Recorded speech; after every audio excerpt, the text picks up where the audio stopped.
Bienvenidos al podcast de Centro Eleya, Actividades Psicológicas. Fantasías y emociones de la mujer durante el embarazo. En este podcast, el Dr. Gabriel Espíndola, terapeuta especializado en temas de embarazo, maternidad y técnica psicoanalítica, nos brinda una perspectiva sobre las fantasías y emociones de la mujer durante el embarazo. El embarazo es un periodo muy importante, único en la vida. No importa que se repita y que uno tenga varios hijos. En realidad cada uno de ellos ocupa un lugar especial, no solamente en la vida cotidiana, sino también en cómo se construyó dentro de la mente de una mujer. Muchos autores piensan, o algunos autores piensan, que en realidad el bebé que de alguna manera aparece ya en nuestras manos, su construcción preexiste en la fantasía de la mujer. Es decir, nosotros empezamos a imaginar a nuestros hijos aún antes del nacimiento, imaginamos a los bebés mientras están en el vientre y también nos imaginamos a los bebés aún antes de su concepción. ¿De dónde surgen esas fantasías? No vienen solamente de relaciones con el mundo exterior. En realidad la mayor parte de esas fantasías se construyen a partir de una serie de experiencias, identificaciones que uno tiene desde muy pequeño en su mente. Las niñas muy temprano en la vida juegan con muñecas y también los niños lo hacen. Si no con muñecas, expresan su deseo de maternidad y paternidad de diferentes formas. Cuando uno va creciendo, esos pequeños juegos o esos juegos que en la infancia parecen solamente parte, digamos, de lo que nos hace divertirnos o de lo que nos permite expresar nuestra imaginación, se dejan ver como grandes temas respecto de quién va a ser la persona o cómo va a ser ese bebé que va a aparecer en nuestra vida, ¿no? Y cómo se ha construido en nuestra mente. Hay una autora, la doctora Joan Raphael Lev, una autora inglesa, que tiene un extraordinario libro que se llama algo así como Historias del Interior, si lo traduce uno al español, donde uno de los planteamientos interesantes que ella hace es cómo la manera en la que nosotros construimos en la cabeza o en la fantasía a nuestros hijos aún antes del nacimiento van dando una cierta guía incluso de las dificultades o de las facilidades que vamos a tener o que la madre va a tener durante la crianza. Si uno tiene un bebé, por ejemplo, que considera que es muy comelón, es decir, si uno tiene el miedo de embarazarse, una mujer tiene miedo de embarazarse porque resulta que piensa que va a implicar una gran cantidad de recursos, una gran cantidad de tiempo, que las cosas se pueden desbordar, que de pronto la cantidad de tiempo invertido en el cuidado del niño va a implicar una dificultad en la relación con la pareja.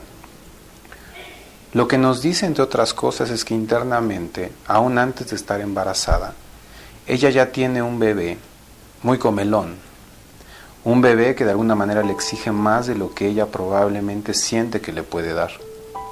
Pero esa es una construcción de nuestra mente. No tiene que ver solo con las experiencias previas o con las vivencias con otros niños. Tiene más que ver en realidad con la fantasía de que yo probablemente no pueda satisfacer a un chiquito que me pide más de lo que le puedo ofrecer. Tal vez esa fantasía tenga otra manera de ser pensada, que es que yo mismo soy muy exigente y a veces pienso que no me van a poder satisfacer con lo que me ofrecen. Que el mundo externo, digamos, es demasiado, no me da lo suficiente y que yo en realidad permanentemente quiero demasiadas cosas para poder sentirme tranquilo. El bebé tragón que yo estoy construyendo en mi cabeza no es otra cosa que una forma de ser mía que queda expresada en la fantasía de embarazo o bien cuando la mujer está embarazada ya en el bebé que se encuentra dentro de su vientre. Estas mujeres a veces desarrollan un vínculo con los niños en donde tienen miedo de lo que les está pasando por dentro. Si yo tengo en la mente la idea de que un bebé es muy tragón, muy demandante, seguramente algo que aparecerá es el temor de que se termine deteriorando mi cuerpo, de que yo como mujer pueda sufrir alguna clase de consecuencia de llevar al bebé adentro, de que tal vez no me voy a poder hacer cargo, de que tengo que comer más de la cuenta porque hay un niño tragón, digamos que me pide más de lo que yo le puedo ofrecer, que tal vez como madre puedo llegar a ser insuficiente porque voy a tener entonces un bebé que me pide más y que me exige que yo esté permanentemente a su disposición y a su servicio. Y entonces cuando escucho un llanto una vez que el niño ha nacido, en lugar de escuchar el llanto de un bebé que me permite pensar e interpretar qué es lo que realmente necesita, yo lo que voy a escuchar va a ser el grito de un tirano al que he construido, que he construido y que me dice que inmediatamente necesita una solución sin demora alguna. Pensándolo así, el vínculo no se vuelve algo agradable, se vuelve una situación esclavizante. Ahora, estas fantasías aparecen en mayor o menor medida en todas las mujeres. No es exclusivo de un grupo, aparecen en todas. También aparecen otro tipo de fantasías. Podemos pensar ahora una cosa un poquito a la inversa. ¿Qué pasa cuando en lugar de pensar que tengo un bebé muy demandante, al que yo tengo que atender permanentemente, me cuesta trabajo construir la fantasía de quien se encuentra dentro de mi cuerpo? ¿Qué pasa cuando van pasando los meses y de pronto el embarazo no aparece ni en ningún lado, ni sus luces? Empieza a haber un periodo de término donde se llega al último trimestre y la madre no se ha ocupado de generar un espacio adecuado para el nacimiento del niño. No se ha construido un bebé en la cabeza de la madre, y al no construirse en la cabeza de la madre, o por lo menos no prestarle la atención necesaria, tampoco se construyen los espacios necesarios en la vida externa. Una cosa importante con mujeres que presentan esta forma de funcionamiento es que a veces, ante su incapacidad o ante su imposibilidad de poder conectarse con el bebé que está dentro de ellas, tienen la dificultad de poder hacer lecturas adecuadas respecto de lo que pasa concretamente en su interior. La principal lectora de lo que está pasando con el bebé, por supuesto, es la mamá. Imaginemos una mujer que está en el último trimestre de embarazo y que tiene movimientos continuos de parte del niño. Mamá sabe más o menos a qué hora el bebé se mueve, más o menos a qué hora patea un poquito más.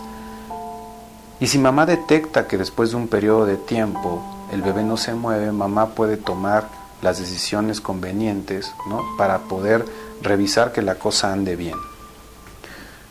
Pero ¿qué pasa cuando eso no se hace?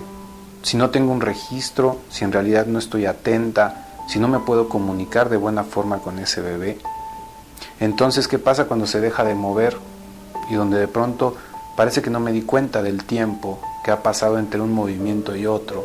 Se vuelven malas lectoras o tienen cierta incapacidad para poder leer lo que está pasando en su interior. Y a partir de eso se aumentan incluso los riesgos en términos de pérdidas y algunas otras complicaciones, puesto que tienes una madre poco atenta no solamente a los movimientos, sino incluso poco atenta a su situación de embarazo. Hay varias cosas que rondan la mente de la mujer y que existen desde muy temprano en la infancia, pero que se ponen de manifiesto de manera muy abrupta en este periodo. Una de ellas, por ejemplo, tiene que ver con que la nena o la chiquita, una niña, cuando mira a la madre, tiene deseos de ser como ella.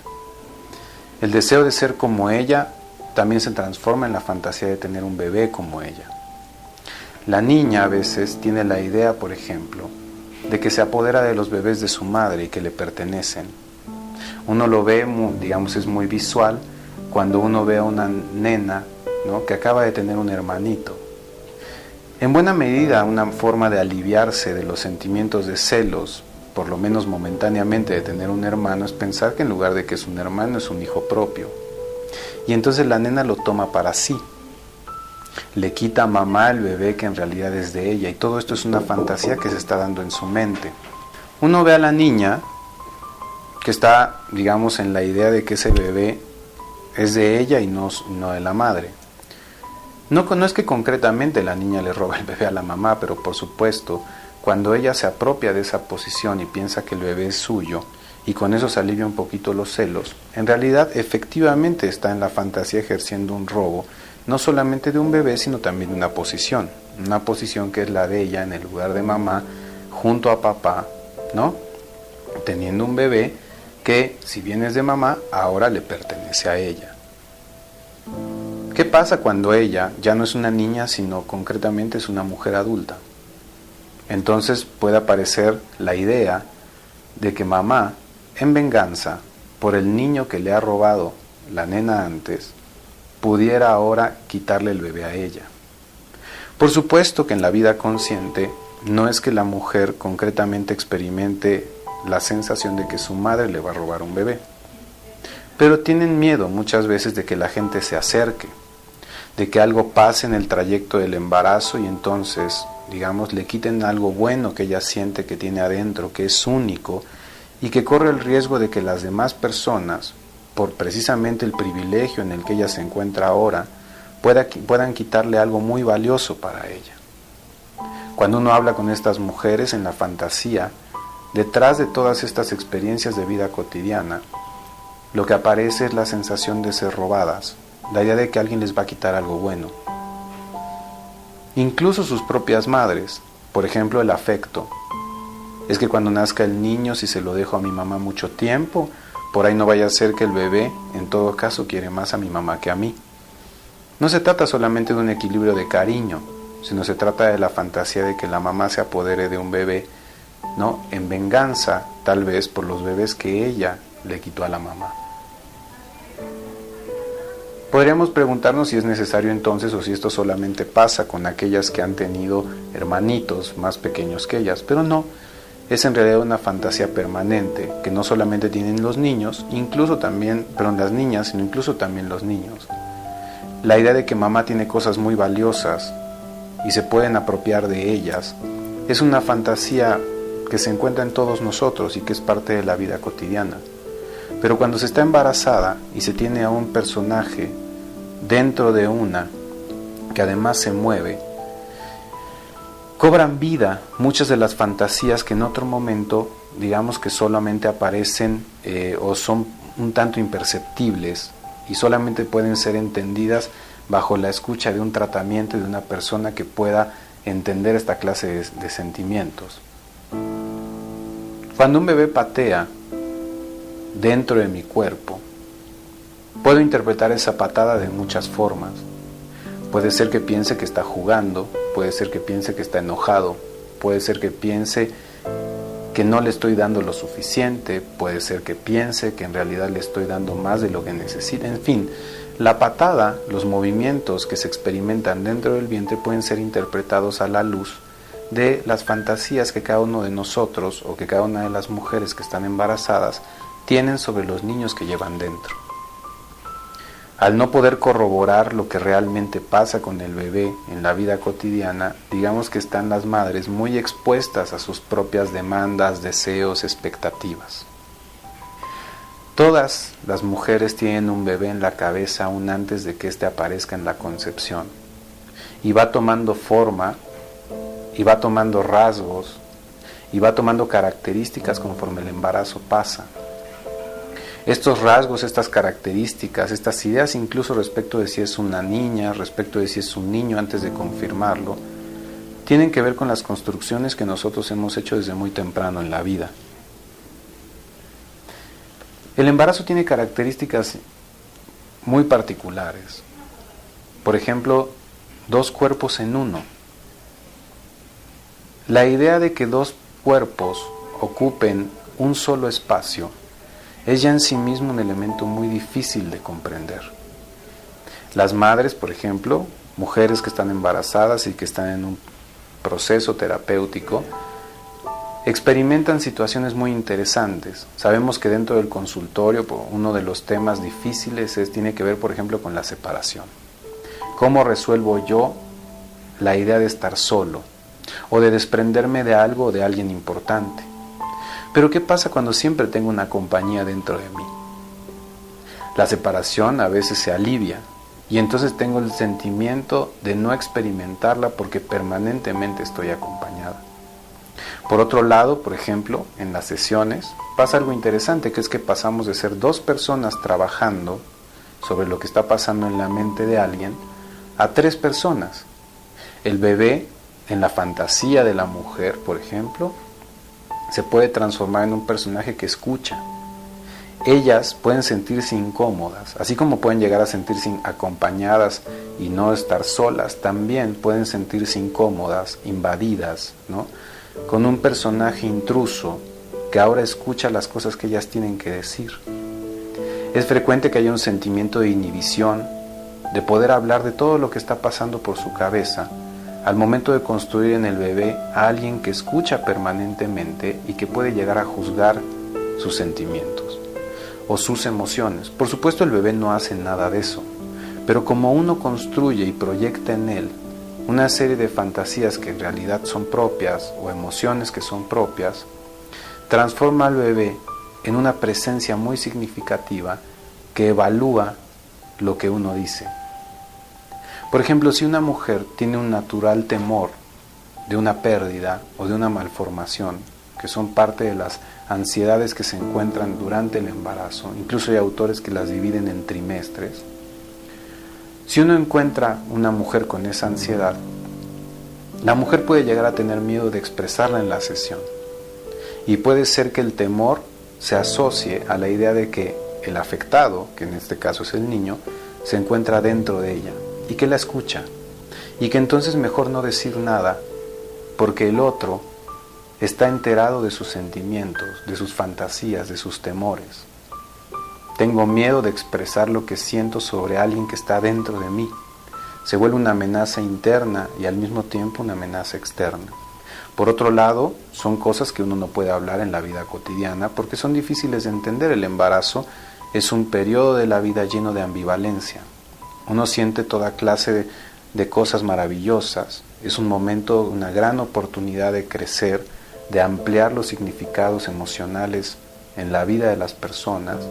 Es un momento de mucha creatividad, si es que podemos canalizar las mejores emociones dentro de nuestra mente. Pero eso no quiere decir dejar de lado también las incertidumbres y también los temores que provocan las emociones más violentas. Uno tiene ambivalencia.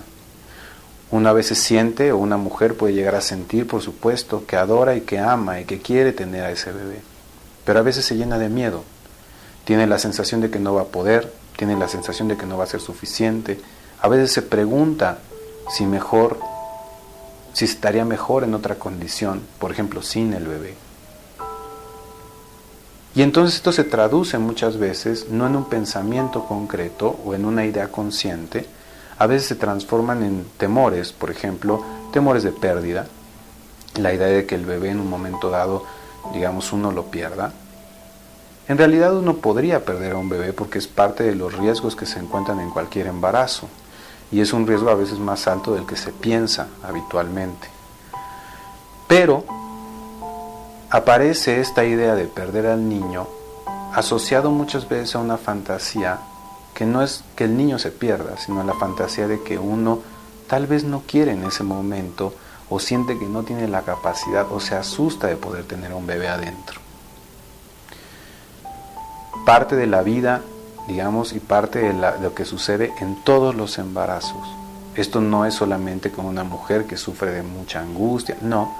Por supuesto que mientras más dificultades, más angustia, más temores se presenten durante este periodo, uno tendría mayor posibilidad de entender que hay aspectos de la mente de una mujer que se encuentran muy comprometidos con el tema del embarazo. Lo idóneo es que el embarazo sea un periodo que se disfrute, que uno pueda crecer, que uno se pueda desarrollar, pero sin dejar de lado todos los sentimientos hostiles que también implica. Durante el embarazo una mujer tiene toda clase de beneficios, es decir, lleva dentro algo muy valioso, y es muy difícil diferenciar quién es el importante, el portador o el bebé. Mientras ella está embarazada, ambos son muy importantes. Pero resulta que cuando termina el embarazo, es muy común que haya una serie de sentimientos muy difíciles de asimilar, porque la mujer se percata de que era portadora, digamos, de un otro que toma toda la atención y donde ella ahora inmediatamente pasa a tener que atender y satisfacer muchas de las necesidades que ese bebé le exige. Es un momento donde algunas mujeres se sienten tristes, donde algunas mujeres se sienten vacías, se pueden llegar a sentir utilizadas, pueden pensar que el niño es un tirano, o pueden pensar o pueden sentir tantos celos, tanto enojo, tanta rivalidad o tanta envidia, que opten porque sean otros quienes atiendan a ese niño. A veces buscan un embarazo inmediatamente con la fantasía de poder cubrir o de poder volver a estar embarazadas, puesto que no es lo mismo estar embarazada que ser madre ya en la crianza. El embarazo es un periodo muy particular y la crianza es un periodo posterior que no tiene las mismas características. Algo interesante es que varios autores piensan que si uno entiende bien el tipo de vínculo que la mujer establece durante el embarazo con su bebé, también uno podría entender y tener cierta capacidad para establecer condiciones de más o menos cómo va a ser la crianza, es decir, qué clase de madre se está construyendo y qué clase de bebé se está construyendo para esa madre.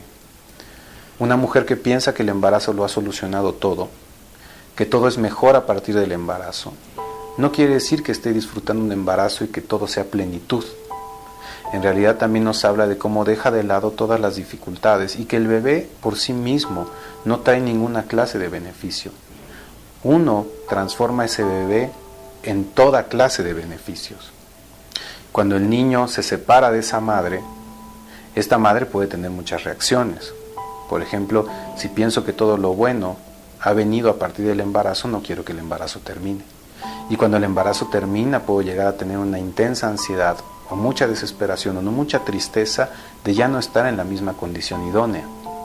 Puede ser que ese bebé entonces pase a manos de una abuela y esta madre busque nuevamente estar embarazada para volver a sentir esa situación de privilegio que el bebé le proveía. El embarazo, digamos, lo que nos permite ver son ciertas emociones y de ciertas fantasías que están presentes durante toda la vida, pero que durante este periodo se materializan, quedan muy evidentes. Los tratamientos se colorean del embarazo, la vida de la mujer, por supuesto, se genera o se vive en torno a un bebé, en torno a su relación con ese bebé, o bien en torno a la dificultad de vincularse con esa nueva situación. Está lleno de ansiedades tempranas, es decir, aquellas más primitivas o aquellas más de cuando nuestra mente está en formación, y también se complementa por otras ansiedades relacionadas con los celos y la rivalidad, por ejemplo con el nacimiento de un hermanito. El bebé puede ser no un hijo, sino puede ser al mismo tiempo un hijo y un hermano que nos viene a llenar de celos, ¿no? A partir de toda la atención que ahora ese bebé recibe mientras yo me siento excluido de esa clase de vínculos. Uno ve a los abuelos, por ejemplo, volverse locos con los bebés. Y uno piensa, tal vez mis padres no se volvieron tan locos cuando yo nací o cuando estaba tan chiquito, o por lo menos no recuerdo que haya sido de esa forma. Esto no necesariamente es que haya sido así, pero tenemos una interpretación de que así fue la historia. Y cuando ante nuestros ojos aparece un niño que puede todo lo que nosotros en un momento dado parece que no podemos hacer, podemos llenarnos de rencor, de celos, y con esta ambivalencia es con la que lidiamos, no solamente como hijos, sino también como padres y como madres. En fin, creo que estos son algunos de los temas interesantes. Hay muchos más. El embarazo, la maternidad y todo lo que sucede con las fantasías de la mujer son un tema en constante exploración dentro del psicoanálisis y dentro de diferentes perspectivas, digamos, no solamente psicoterapéuticas, por supuesto. Entra a nuestro sitio web www.centroeleya.edu.mx o visita nuestras redes sociales. Centro Eleya, solo psicología.